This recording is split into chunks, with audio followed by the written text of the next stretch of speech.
Hi అండి. ఈ వింటర్లో ఈవినింగ్ టైం నా వేడి వేడి బజ్జీ పక్కన ఒక టీ వేసుకుంటే ఎలా ఉంటుంది చెప్పండి.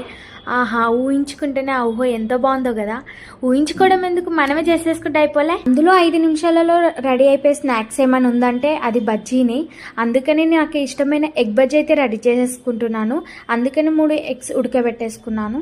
మరొక బౌల్లో కప్పు శనగపిండి, ఉప్పు, కారం, పసుపు, గరం మసాలా, కొద్దిగంత వాము కూడా వేసుకొని అంతా ఒకసారి వాటర్ వేసి కలుపుకున్నాక ఇప్పుడు నేను ఇక్కడైతే ఎగ్స్ సగంగా తీసుకున్నాను. కావాలంటే మీరు ఫుల్ ఎగ్స్ కూడా తీసుకోవచ్చు. ఒక్కొక్క ఎగ్ తీసుకొని శనగపిండి మిశ్రమంలో డిప్ చేసుకొని సలసల కాగుతున్న ఆయిల్లో వేసేసుకోవాలి. అంతేనండి, బజ్జీ అనేది రెడీ అయిపోయింది కదా. నాకైతే మధ్యలో కట్ చేసుకొని అందులో ఆనియన్ పెట్టుకొని తింటే చాలా ఇష్టము.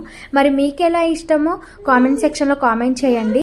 ఇంతవరకు మన ఛానల్ ఎవరైతే సబ్స్క్రైబ్ చేసుకోలేదో సబ్స్క్రైబ్ చేసుకోండి. అలాగే ఒక లైక్ కూడా కొట్టొచ్చు కదండి.